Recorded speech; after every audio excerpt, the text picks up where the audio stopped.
नमस्कार, 4GB news देख रहे हैं आप और मैं हूं आपके साथ शिवम दुबे। 4GB न्यूज के खास कार्यक्रम देश दुनिया में आप सबका स्वागत। बुलेटिन की शुरुआत करेंगे और सीधे रुख करेंगे खबरों की ओर। तमिलनाडु के रामेश्वरम क्षेत्र से एक बार फिर भारतीय मछुआरों की गिरफ्तारी की खबर आई है। दरअसल शुक्रवार और शनिवार की दरमियानी रात श्रीलंकाई नौसेना ने 8 भारतीय मछुआरों को गिरफ्तार कर लिया। आरोप है कि ये मछुआरे अंतर्राष्ट्रीय समुद्री सीमा यानी IMBL पार कर श्रीलंकाई जल क्षेत्र में मछली पकड़ रहे थे। नौसेना ने इनकी एक मछली पकड़ने वाली नाव भी जब्त कर ली है। बताया जा रहा है कि आए दिन मछुआरे सीमा पार कर जाते हैं, जिससे इस तरह की घटनाएं बार बार हो रही हैं। फिलहाल गिरफ्तार मछुआरों को श्रीलंका ले जाया गया है, जहां उन पर आगे की कार्रवाई होगी। इस गिरफ्तारी से मछुआरा परिवार में चिंता का माहौल है और उन्होंने केंद्र सरकार से जल्द मदद करने की मांग की है।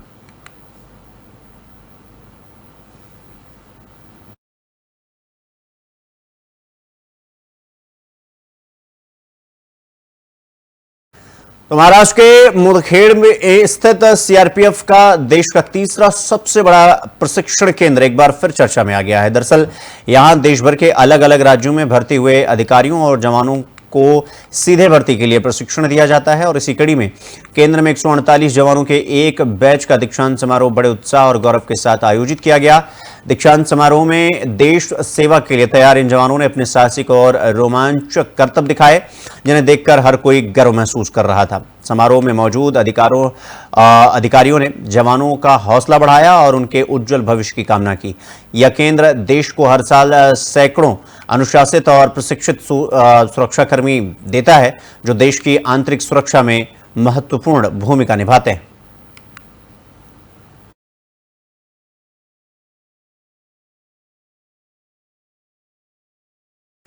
रुक करेंगे अगली खबर की ओर। महाराष्ट्र के ऐतिहासिक किलों को लेकर प्रदेशवासियों के लिए गर्व की खबर आई है। दरअसल रायगढ़ जिले के रायगढ़ और खांदेरी किलों को अब यूनेस्को की विश्व धरोहर सूची में शामिल कर लिया गया है। इसे लेकर सांसद सुनील तटकरे ने खुशी जाहिर करते हुए प्रधानमंत्री नरेंद्र मोदी और गृह मंत्री अमित शाह का आभार व्यक्त किया। सुनील तटकरे ने बताया कि रायगढ़ किले को हिंदवी स्वराज की राजधानी के तौर पर विश्व पटल पर लाने के लिए उन्होंने 17वीं और 18वीं लोकसभा में भी लगातार आवाज उठाई थी। उन्होंने कहा कि इन किलों के विश्व धरोहर स्थल बनने से देश विदेश से पर्यटक आएंगे और यहां सुविधाओं का विस्तार होगा। इसके साथ ही महाराष्ट्र विधानसभा में जन सुरक्षा विधेयक भी पारित कर दिया गया है। विधेयक को लेकर विपक्ष ने भले ही सवाल उठाए हों, लेकिन सरकार का कहना है कि आने वाले समय में इसकी जरूरत और महत्व को समझा जाएगा। रायगढ़ किला प्राधिकरण स्थापित हो गया है। उसके अध्यक्ष छत्रपति संभाजी राजे वहाँ पे नाते से काम कर रहे हैं। मैं आने वाले दिनों में उनको एक खत लिखने वाला हूँ कि यहाँ का सांसद होने के नाते मुझे भी उस मीटिंग में बुलाया जाए और जो कुछ भारत सरकार की तरफ से इसके बारे में जो कुछ निधि की आवश्यकता हो और कुछ करने की आवश्यकता हो, परमिशन हो आर्कियोलॉजी डिपार्टमेंट की, उसके लिए भी मैं पूरी कोशिश करूंगा। रायगढ़ किला प्राधिकरण स्थापित। तो महाराष्ट्र के पालघर जिले से एक तस्वीर सामने आई जो किसानों की हालत बयां कर रही है। दरअसल मजदूरों की कमी और महंगाई के चलते किसान अब मजबूरी में खुद बैल की जगह हल खींचकर खेत जोतने पर मजबूर।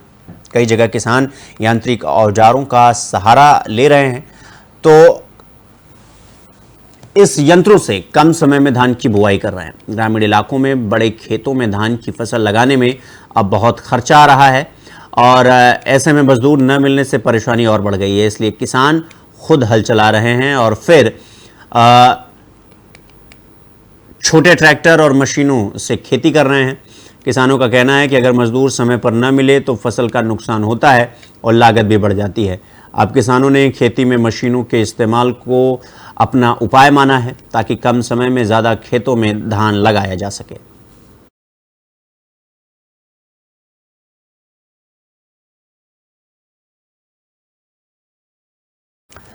रुक करेंगे अगली खबर की ओर। पुणे जिले के रांजणगांव MIDC क्षेत्र में पुलिस ने और ATS ने बड़ी कार्रवाई करते हुए 4 बांग्लादेशी नागरिकों को गिरफ्तार किया है।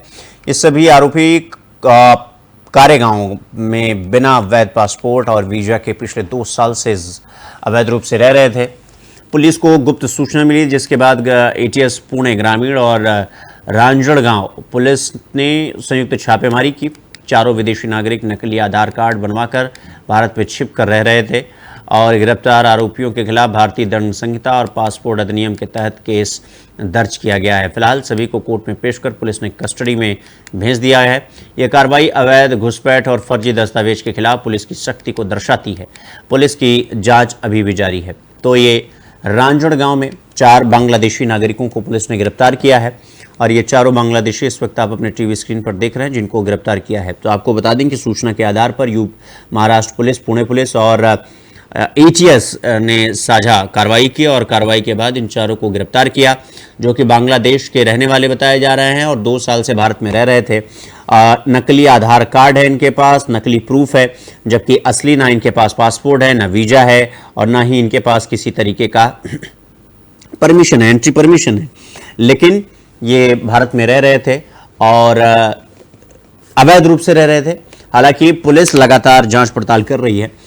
जानकारी आपको और भी इस मामले में दे देता हूं, वो ये कि सिर्फ पुणे या महाराष्ट्र में नहीं बल्कि देश के तमाम राज्यों में लगातार यह अभियान चलाया जा रहा है कि जो बांग्लादेशी घुसपैठिए हैं, जो रोहिंग्या हैं, जो यहाँ पर अवैध रूप से रह रहे हैं, जिनके पास आधार कार्ड नहीं है, जिनके पास कोई डॉक्यूमेंटेशन नहीं है, फिर भी वो भारत में रहकर यहाँ की सुविधाओं का लाभ ले रहे हैं। ऐसे में लोगों का ये मानना है कि जो अधिकार हम भारतीयों को प्राप्त है वो अधिकार आकर के अवैध रूप से रह रहे बांग्लादेशी यहाँ पर रह रहे थे और उनके अधिकार का हनन हो रहा है। इसलिए लगातार पूरे देश में तमाम अभियान चलाए जा रहे हैं जहाँ पर बांग्लादेशियों को चिन्हित किया जा रहा है और इसके बाद उन्हें बॉर्डर पार उनके देश छोड़ा जाएगा।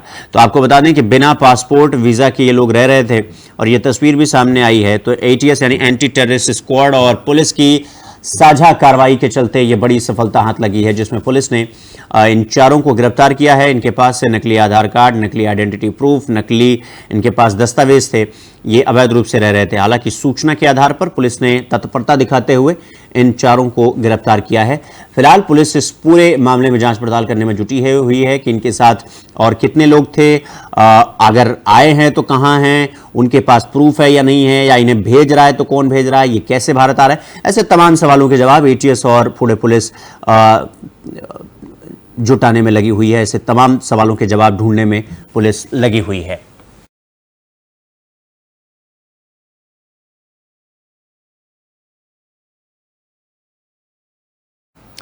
तो वहीं हिमाचल प्रदेश के मंडी जिले से बड़ी खबर सामने आई, जहां चंडीगढ़ मनाली राजमार्ग पर पंडोह के पास भारी भूस्खलन हुआ।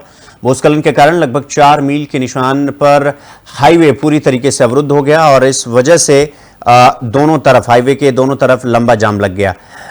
यात्री इसमें बुरी तरीके से फंस गए। प्रशासन और लोक निर्माण विभाग की टीम मौके पर पहुंच गई। मलबा हटाने और रास्ता खोलने का काम तेजी से किया जा रहा है।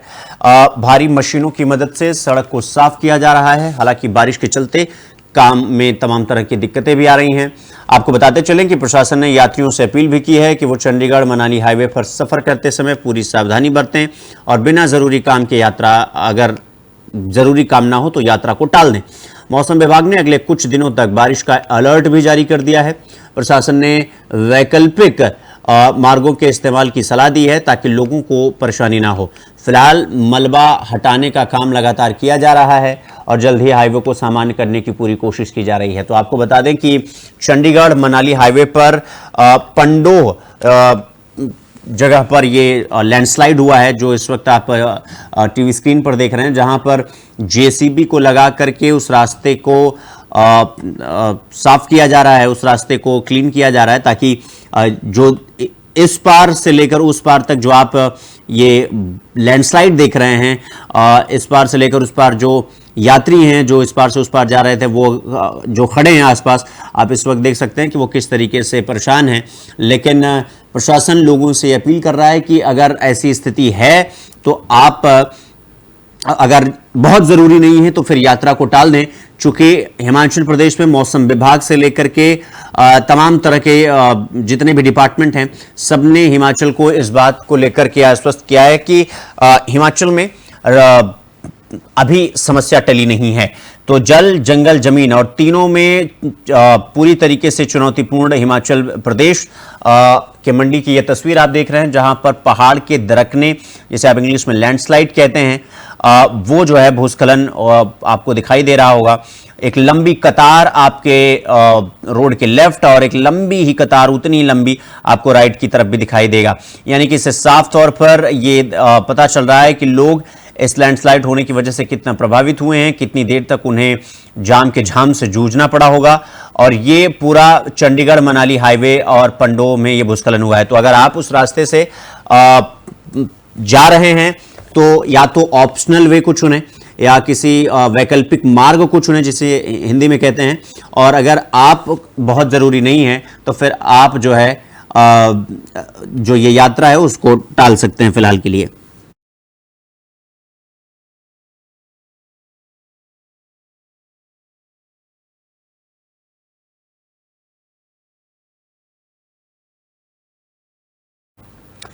तो दिल्ली सरकार में मंत्री परवेश वर्मा ने सोमवार को विभागीय अधिकारियों के साथ एक महत्वपूर्ण बैठक की और सबसे जरूरी बात कि इस बैठक में विकास कार्यों की प्रगति, लंबित परियोजनाएं, जलापूर्ति, सड़क मरम्मत और सीवरेज व्यवस्था जैसे जमीनी मुद्दों पर विस्तार से चर्चा हुई। मंत्री ने अधिकारियों को स्पष्ट निर्देश दिए कि सभी योजनाएं तय समय सीमा के भीतर पूरी की जाएं और आम जनता को किसी भी तरह की परेशानी का सामना न करना पड़े।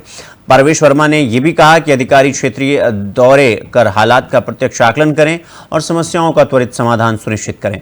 इस बैठक को आगामी दिनों में विकास योजनाओं को गति देने की दिशा में एक महत्वपूर्ण कदम माना जा रहा है।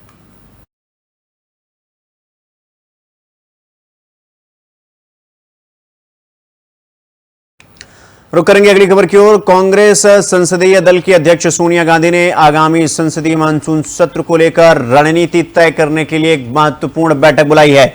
ये बड़ी खबर हम आपको बता रहे हैं, जहां इस बैठक में 15 जुलाई को कांग्रेस के संसदीय रणनीतिक समूह के साथ ये बैठक होगी, जिसमें सत्र के दौरान पार्टी के रुख, प्रमुख विधेयकों और उस पर रणनीति की जाएगी, रणनीति बनाई जाएगी और विपक्षी दलों के साथ समन्वय जैसे विषयों पर चर्चा की जाएगी।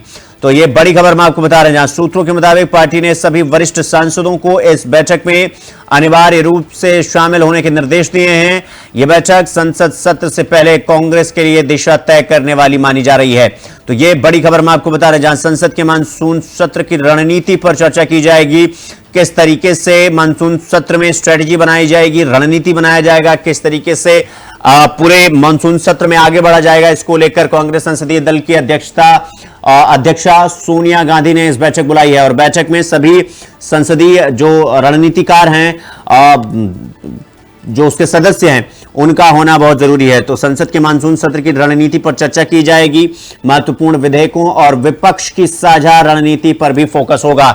यानी कि समूचा विपक्ष जब एक साथ खड़ा होगा उसके बाद चर्चा और वैल्यूएबल हो जाती है। इसलिए कांग्रेस संसदीय दल की अध्यक्षा सोनिया गांधी ने यह बैठक बुलाई है, जहां पर मानसून सत्र को लेकर क्या कुछ स्ट्रेटजी बनाई जाएगी, किस तरह से इस पूरे स्ट्रेटजी को लेकर आगे बढ़ा जाएगा, इसको लेकर पूरी की पूरी तैयारी करने की कोशिश की जा रही है कांग्रेस पार्टी की तरफ से। तो सभी वरिष्ठ सांसदों को उपस्थित रहने का निर्देश भी दिया गया है सोनिया गांधी की तरफ से। तो ये बड़ी खबर हम आपको बता रहे हैं।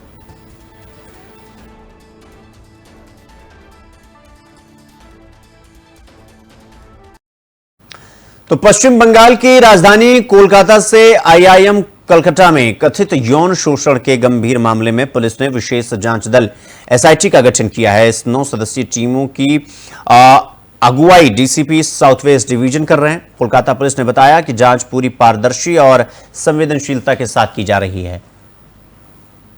फिलहाल सीसीटीवी फुटेज की जांच, फॉरेंसिक विश्लेषण और संस्थान से जुड़े लोगों के बयान दर्ज किए जा रहे हैं। पुलिस का कहना है कि जल्द ही पूरे मामले में सच्चाई सामने लाई जाएगी और उचित कानूनी कार्रवाई भी की जाएगी।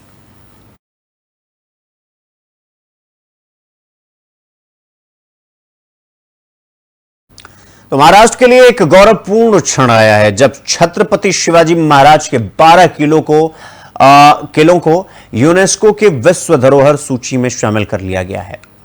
तो इस पर केंद्रीय मंत्री पीयूष गोयल ने प्रतिक्रिया देते हुए कहा कि ये हम सभी के लिए बेहद गर्व की बात है। छत्रपति शिवाजी महाराज ने स्वराज, देश की एकता और विकास के लिए जो संघर्ष किया, वो इंस्पिरेशनल, प्रेरणादायक है। उन्होंने कहा कि 11 जिले महाराष्ट्र में और 1 तमिलनाडु में स्थित है और यह दिखाता है कि शिवाजी महाराज का प्रभाव सिर्फ क्षेत्रीय नहीं बल्कि राष्ट्रीय था। गोयल ने आगे कहा कि यह निर्णय भारत की सांस्कृतिक विरासत को अंतर्राष्ट्रीय पहचान दिलाने की दिशा में एक बड़ा कदम है और आने वाली पीढ़ियों को इससे प्रेरणा मिलेगी।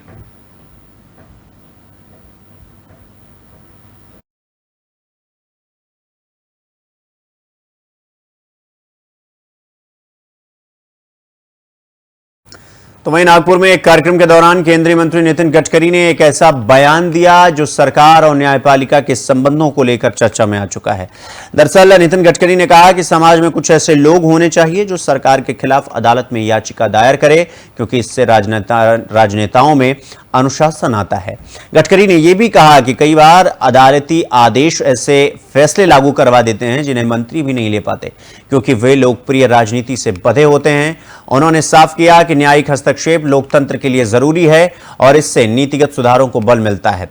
उनका यह बयान राजनीतिक और कानूनी हलकों में चर्चा का विषय बना हुआ है। गडकरी का यह पूरा बयान हमने आपको बताया, जहां पर उनका कहना है कि सरकार के खिलाफ अदालती याचिकाओं के लिए जरूरी है।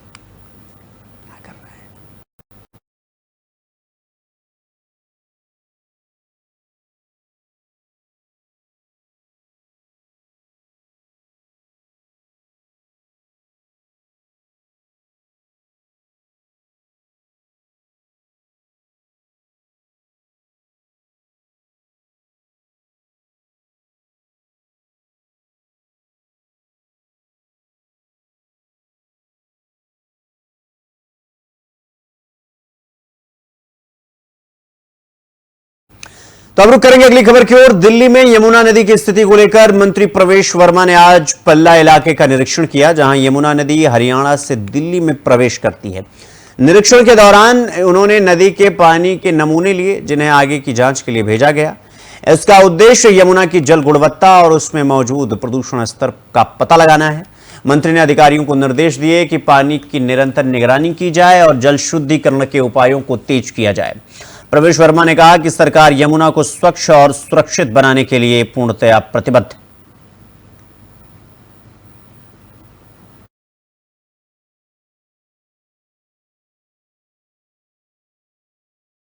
तो अब रुक करेंगे अगली खबर की ओर। हरियाणा के अंबाला से केंद्रीय मुद्दे पर मंत्री अनिल विज का बयान सामने आया है। दरअसल उन्होंने भारत की न्याय व्यवस्था को लेकर मुख्य न्यायाधीश BR गवई, भूषण राम कृष्ण गवई द्वारा दिए गए हालिया बयान का समर्थन किया है।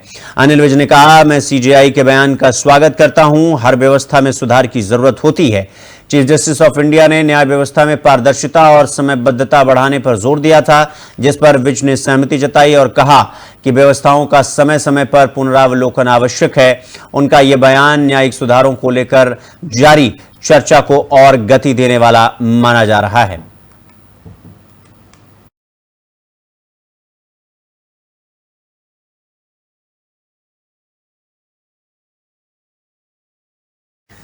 अब रुक करेंगे अगली खबर की ओर। हरियाणा के भिवानी जिले में आयोजित महाराणा गुरुदक्ष प्रजापति जयंती के राज्य स्तरीय समारोह में मुख्यमंत्री नायब सिंह सैनी ने हिस्सा लिया। मुख्यमंत्री ने वहां श्रद्धांजलि अर्पित की और यह कहा कि यह दिन सांस्कृतिक गर्व और सामाजिक एकता का प्रतीक है। उन्होंने प्रजापति समाज के और सामाजिक और सांस्कृतिक योगदान की सराहना करते हुए कहा कि इस समुदाय ने राष्ट्र निर्माण और सांस्कृतिक विरासत के संरक्षण में महत्वपूर्ण भूमिका निभाई है। कार्यक्रम में बड़ी संख्या में लोग शामिल हुए और मुख्यमंत्री ने सरकार की ओर से समाज के विकास के लिए किए जा रहे प्रयासों को भी साझा किया। इस अवसर को प्रदेश के सामाजिक समरसता को मजबूत करने वाला पल माना जा रहा है।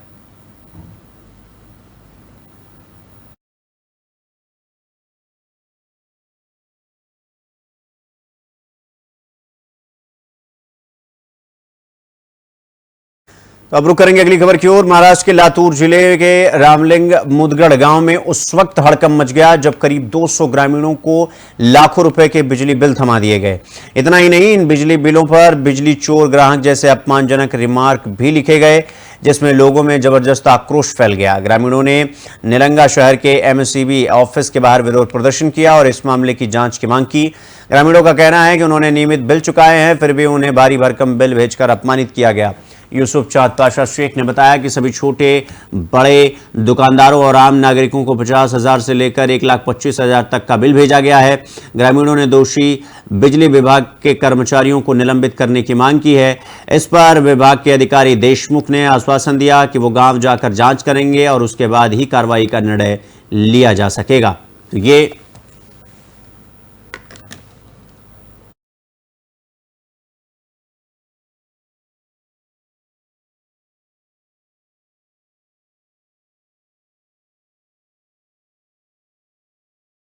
तो देश दुनिया में फिलहाल अभी के लिए बस इतना ही, लेकिन देश और दुनिया की तमाम खबरों को देखने के लिए देखते रहिए 4TV न्यूज़। नमस्कार।